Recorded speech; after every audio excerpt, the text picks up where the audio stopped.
The National Broadcasting Company presents Earl Stanley Gardner's A Life in Your Hands. Where was the gun? Were there two shots? Who ran through the hall? Listen while we place A Life in Your Hands. You never know when you step from the safety of your home when you may witness a violent death and be called upon to testify as to what you saw and heard. Murder is a dark enigma that strikes fear into the heart of man. Strange, baffling, mysterious. But the darkest crime one man can invent, another man can unravel. Such a man is Jonathan Kegg, created by Earl Stanley Gardner, the world's most popular writer of mysteries, creator of Perry Mason, Doug Selby, and other outstanding characters. Ladies and gentlemen, Mr. Jonathan Kegg. Have you ever seen an automobile accident and perhaps driven away hurriedly? Someday that accident may be a crime, even resulting in a person's death. I hope then that you will remember what you saw and heard, for it will be your duty as a citizen to relate as a witness your recollection of what took place. You never know. Even now, somewhere in the city, there may be a crime.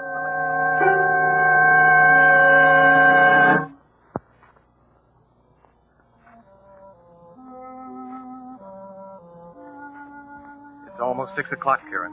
Wally, dear, why couldn't Randall come up here to your apartment to meet me? Honey, you still don't understand, do you? You're the one that's got to impress Randall. I never thought even a stepbrother would be such an ogre. He's waiting now, Karen. We'd better be getting over to the cottage. Ready? Oh, all right. Do you want to leave the radio on? We interrupt this program to bring you a message from our newsroom. What's that? Eddie Phillips, convicted killer who has been awaiting execution in the county jail, escaped a half hour ago. Escaped? Authorities believe him to be armed. After supper, as the prisoners were going back... Wally, wasn't he the one Yes, that you're... but he isn't going to hurt us. Come on. It's only a couple of doors down the street to Randall's. This town will be in an uproar till they catch Phillips. And he is the one your stepbrother convicted, isn't he? Yeah. Phillips killed the cop. Ooh. Randall sure pinned it on him. Oh, Randall. Honey, he is a big wheel. Does everything that goes on in the Marsden family have to have his okay? Well, if it doesn't, well... Wally, are you sure you're old enough to know your own mind about wanting to marry me? Honey. But I also know Randall. If he doesn't want me to do something, he finds ways. Look here, Wally. Is it going to be like this all your life? Our lives, I mean. We turn in here. Because if it is... Come on. I fell in love with you because... Well, not because you're the brother of Assistant Prosecutor Randall Marsden. Remember that. We go through the apartment house here. Thank you, dear. I've got to start talking up to him, haven't I? Oh, that's more like it. This vestibule is dark. We'll go down through the hall, other side of this door. No, wrong key. Why can't we just ring his doorbell? Which one is it? At the bottom. Let's see. Here, I've got it. Randall Marsden, rear. That's it. Got to start talking up to him. Got to start talking up to him. Right on through here to the backyard. Oh, that fool door. Needs a new air brake. Must jar the people who live in this first floor apartment. I don't know. Well, if I lived They're there... nice folk. Mr. and Mrs. Ellsworth. Out here. See, there's Randall's cottage. Oh, grass and shrubs in the yard and everything. Used to be a garage till Randall made a house out of it. Put that fence up along the alley. Oh, you have to walk across the lawn when you come in this way. Yes, the other entrance is through the back gate. Yes, Lieutenant, I know. Heard it on the radio. Sounds like he's got company. Randall?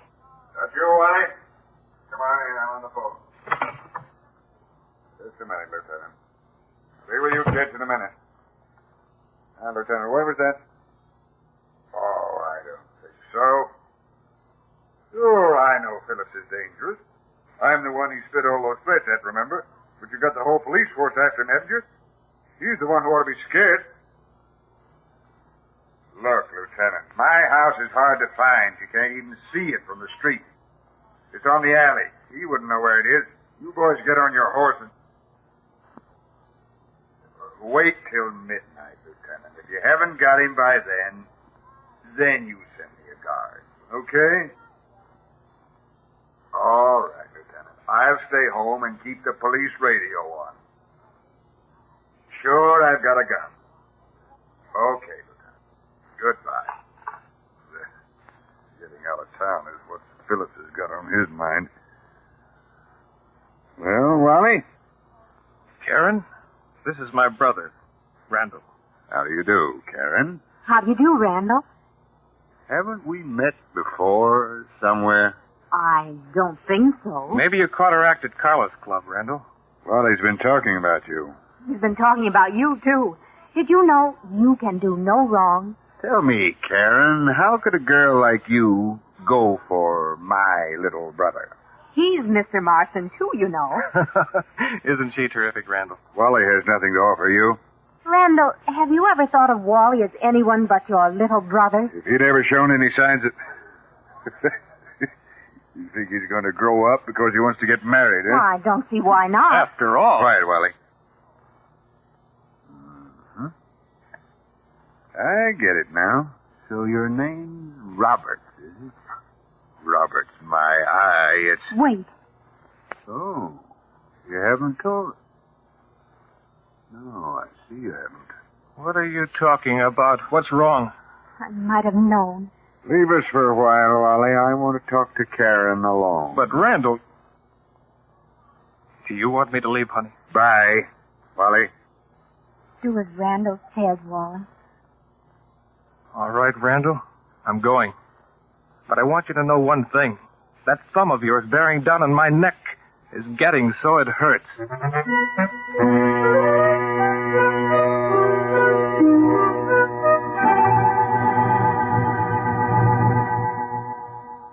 So, Miss Reporto, how much to leave Wally alone? You can't buy me off, Randall Marsden. 5,000? I'm not for sale. 10? Go as high as you like. It won't be any different. Sure. You're in love with Wally. That's right. I am. Reporters love money. They don't care how they get it. Did Al put you up to hooking my kid, brother? Listen, I was born a reporter. Why do you think I changed my name? In some circles, it must help not to be known as one. My father was Al's cousin. He was a good man, but nobody would ever believe it with that name. I can see the headlines now. Assistant prosecutor's kid brother takes bride from notorious hoodlum family. Won't that be just dandy when I run for prosecutor? Why, you're not thinking about Wally one bit, only yourself, your precious political career. Anyway, Wally's only your stepbrother. I won't have you marrying Wally. So this is what the big Randall is really like. All you care about is winning an election. I ask you not to shout. My neighbors, the Ellsworths, may be home. So the wonderful big brother is nothing but a tin god after all. Sometime, Randall Marsden, Wally's going to learn how to stand up to you. I've known Wally all my life. How's he going to feel when he knows it's only your future you're interested in? Wally will drop you cold when he finds out about your distinguished connection. Don't bother to tell him. I'll tell him myself. You haven't got the nerve. You just wait. I'll put him wise to what a self-seeking fraud his wonderful stepbrother is. We'll see what... District 30. Man answering description of Eddie Phillips. Seen tampering with a parked car in 1300 block on North Carey. Patrols in District 30 investigate. Repeat. Patrols in District 30 investigate. Life would be a lot simpler for a lot of people if Eddie Phillips found you. Well, if the District 30 patrols get lax on the job, I've got insurance of my own. A gun. Just for luck, I'm taking the safety catch off. I'm getting out of here. So soon? And as soon as the first show is over, I'll see Wally. Believe me, Mr. Big Brother Randall, you haven't heard the last of us yet.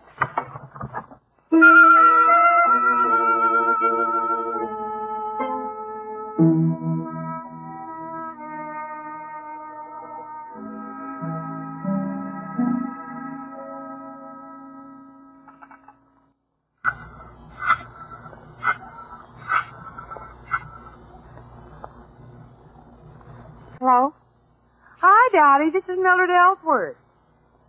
Yes, I know it's almost midnight, but Jerry went to the drugstore and I've been trying to get you all day. Uh-huh. Well, just so I didn't wake you up. Did you know we have you down for a car to go around and pick up stuff for the rummage? Wait. It sounds like somebody throwing crockery in the coffee shop there. Oh, maybe a car backfired. Well, anyway, Dottie, what I wanted to ask you is if you would... Oh, darn that back gate anyway. What's that? Oh, I am sorry, Dottie. Can you do some driving around tomorrow for us? Wait a minute. Oh, that must be Jerry out in the vestibule. Excuse me, I better release the door.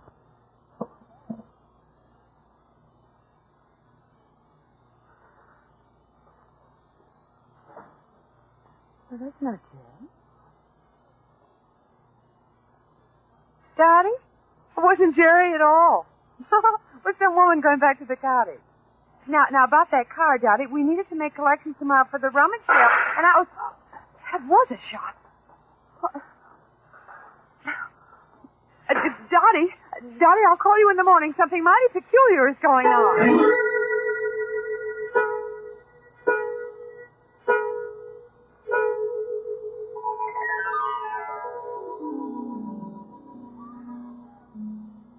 Homicide? This is Officer Casey at Randall Marsden. It's too late. He's dead.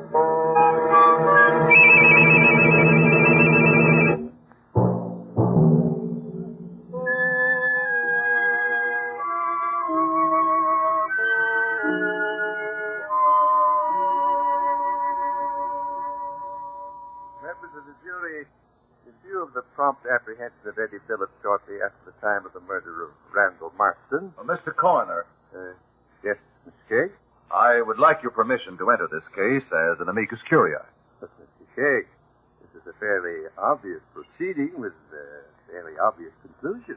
But, Mr. Coroner, I'm greatly puzzled by some points in the evidence. I'm sure you wouldn't like to see a man convicted of a crime he may not have committed, even though he be guilty of another murder. Well, Mr. Cage, because of your reputation. All right. Members of the jury, I'd like you to know that an amicus curiae is a friend of the court. He helps us to learn the truth. He represents neither the defendant nor the prosecution. Mr. Cage is quite an expert at cross-examination. Go ahead, Mr. Cage. Thank you, Mr. Coroner. Randall Marsden's body was discovered not long after midnight. Officer Casey, the guard due there at 12, found the body. And Eddie Phillips was picked up shortly after, unarmed. That's right. There's no doubt as to the cause of death. None whatsoever, Mr. Cage. Bullet from a .32 revolver entered Marsden's heart. Thank you, Mr. Coroner. I'd like to call the stepbrother of the dead man, Wally Marsden.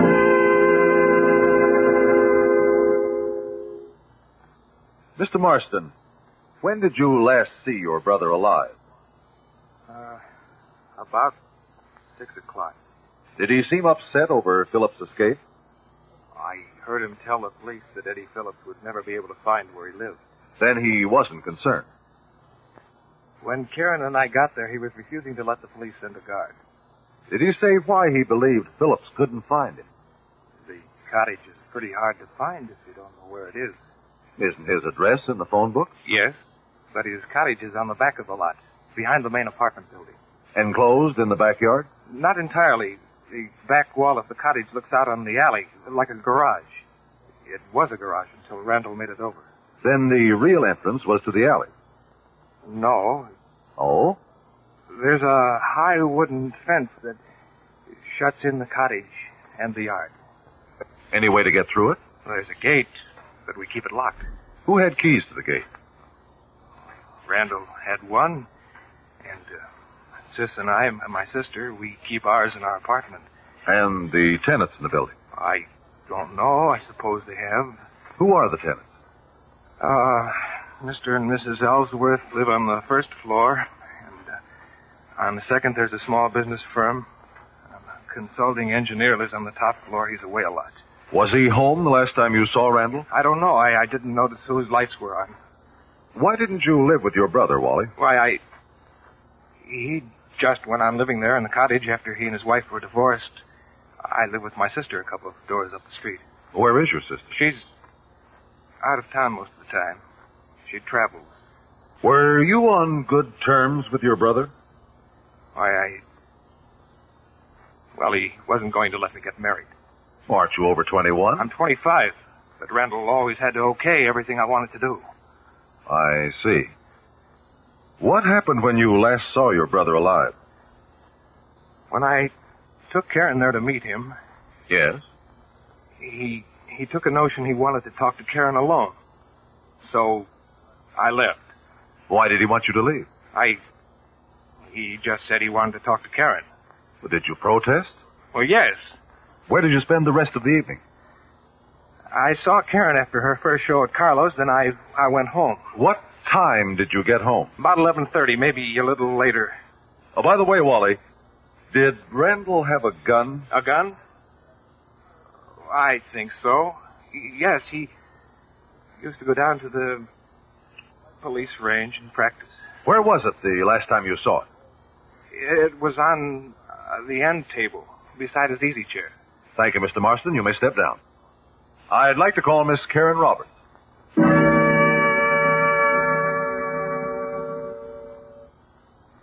Miss Roberts, why didn't Randall want his brother to marry you?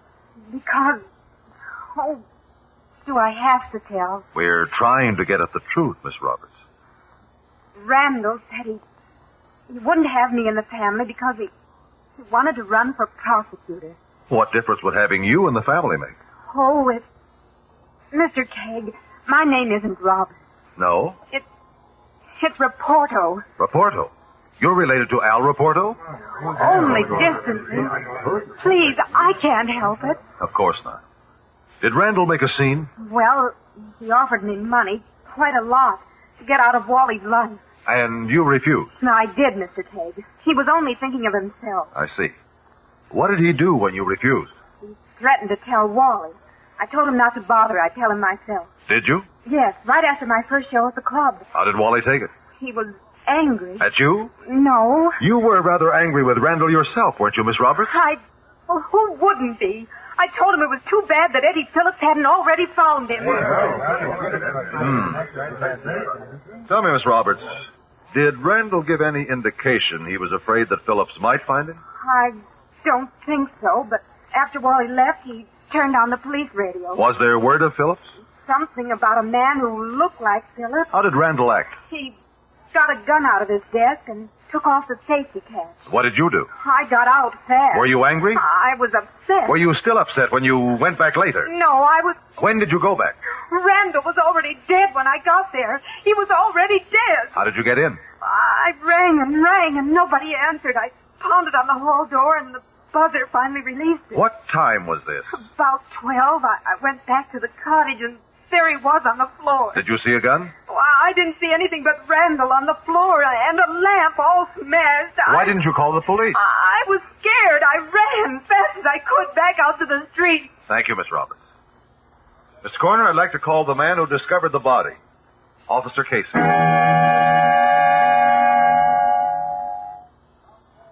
Officer Casey, when did you learn that Eddie Phillips was recaptured? Right on my way to Marsden's house. I heard it from headquarters. They picked Phillips up right in the neighborhood. But you still went on to Marsden. Sure, I thought I'd relieve his mind if he didn't know. Well, then you knew about the threats Phillips had made after his trial, when Randall Marsden convicted him. The whole force knew. You previously testified there was a bullet hole in the screen of one window facing the alley. That's right, Miss Kate. How many shots were fired? 2, sir. One bullet was in his heart. Another one was buried in the wall opposite the alley window. And those shots came from outside the cottage? That they did, Mr. Kegg. The wires at the edge of that hole, they're bent to the inside. Oh, the bullets come from outside, all right. How do you explain 2 bullets in the room and only 1 hole in the screen? Well, now, that's not impossible, Mr. Kegg. Not likely, maybe, but it could happen. It could. Why, the shots could have come in rapid succession. I see. Any signs of a struggle in the room? Well, no, there was a table lamp knocked over onto the floor. He must hit against it when he fell. Did you find a gun? No, Mr. Kegg. No, we didn't. Did Eddie Phillips have a gun when he was picked up? No, didn't. He evidently got rid of it, Mr. Cage. We're still combing the neighborhood looking for it. Thank you, Officer Casey. That's all. Mr. Coroner, there's an indication of conflicting evidence here. With your permission, I would like to call another witness. A person not connected with these events in any way. An innocent bystander. Call your witness, Mr. Kegg. I will subpoena that person, and he or she must testify. Jonathan Kegg is about to call another witness, a person who had no connection with the crime. If you should be this witness, could you remember what you have heard? It would be vitally important that you do, for you would hold a life in your hand.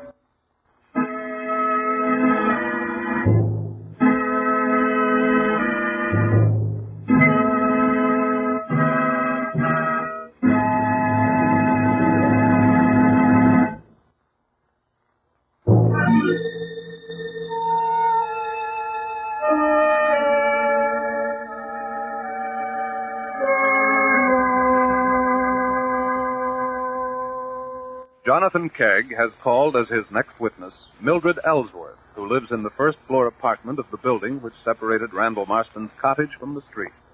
Mr. Kegg is beginning his cross-examination. Mrs. Ellsworth, how far is it from your back window to the cottage?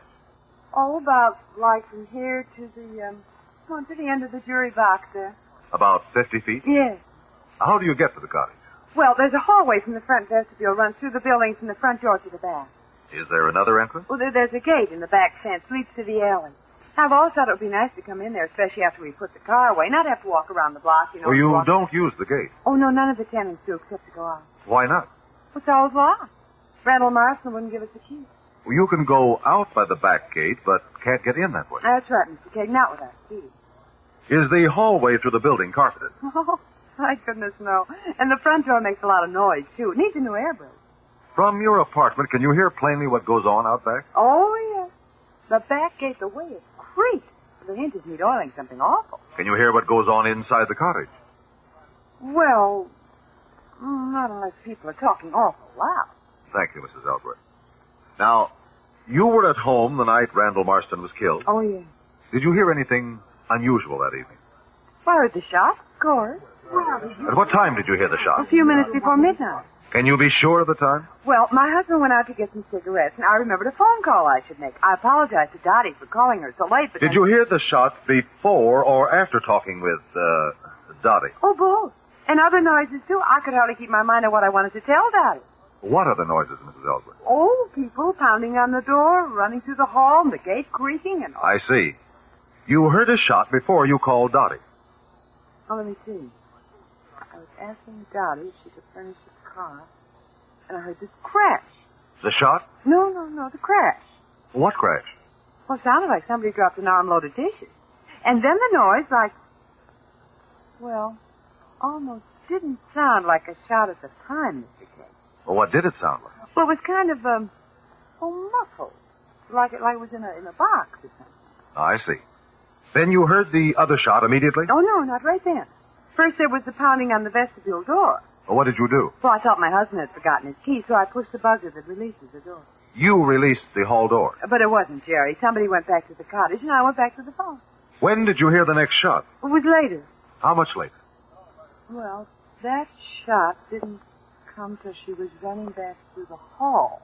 She? The woman who'd come in when I buzzed. Oh. Well, Mrs. Ellsworth, how do you know the second sound was a shot? Well, there wasn't any doubt. It was real loud, like right out in the alley. Did you hear anybody else go through the hall just before or after the first shot? No. Could anyone have gone down that hallway without your noticing? Well, I should say not. There isn't any carpeting. You can You hear everything that also goes. mentioned hearing the gate creak. Oh, those hinges. Oil would stop that. Oh, yes. Now, among the noises you heard while you were at the phone, when did you hear the gate? Oh, let me see. Yes, I know. It was a moment or two after the shot that sounded muffled. You're quite sure of Oh, it? yes, I'm sure that's when it was. First you heard a muffled shot. Then the gate. And then that pounding on the door and the woman going through the hall. And a few moments later, she went lickety-split back through the hall again, and then the loud shot. Thank you very much, Mrs. Ellsworth. Your memory of what you heard has helped very materially in solving a murder. Well, I wonder what he means by that. Mr. Coroner, I would like to recall Mr. Wally Marsden to the stand.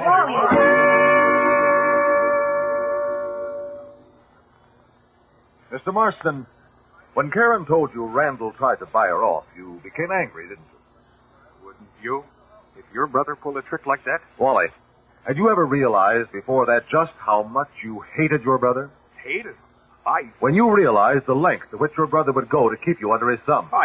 I saw that I was going to have to start standing up to him. So you went straight to him from Carlo's club to have it out with him? I told you I went home. But you went to Randall's cottage first? You can't prove that. How did you know he had his gun out? Well, he had it on He got it out of his desk after you left. Mrs. Ellsworth said nobody went through the hall till midnight. You didn't have to go through the hall, Wally.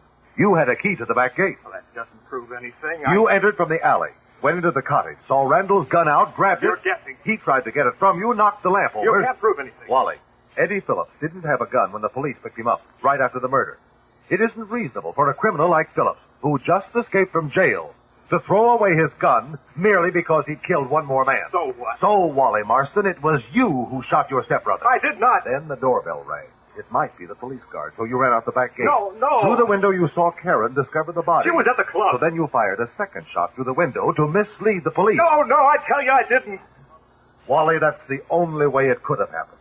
That's the only way to explain what Mrs. Ellsworth heard. That's why the two shots sounded so different. Why there was only one bullet hole in the screen. No.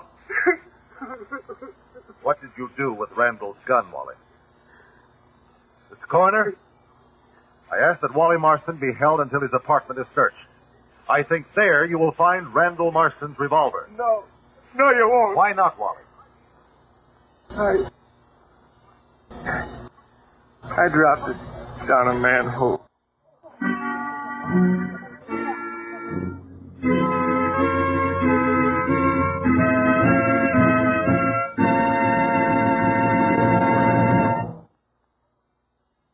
Mr. Kegg, when did you suspect Wally Marsden?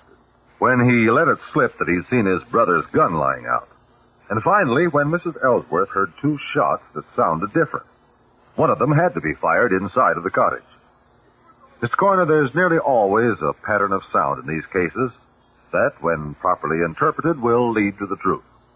We certainly appreciate your help, Mr. Kegg, in bringing the real murderer to justice. And I hope we'll see you again soon as amicus curiae. Thank you, Mr. Coroner. Whenever I'm needed, I'll be here. Thanks again, and good night. Good night.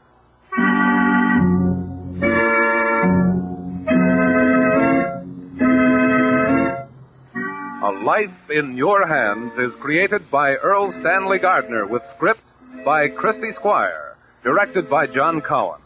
Jonathan Kegg is played by Carlton Cadell, with musical effects by Adele Scott, conducted by Whitey Berquist. Engineering by Bill Knight. This has been a partially transcribed Bell production. And this is George Stone extending a cordial invitation for each of you to be with us again next week when the National Broadcasting Company will again place A Life in Your Hands.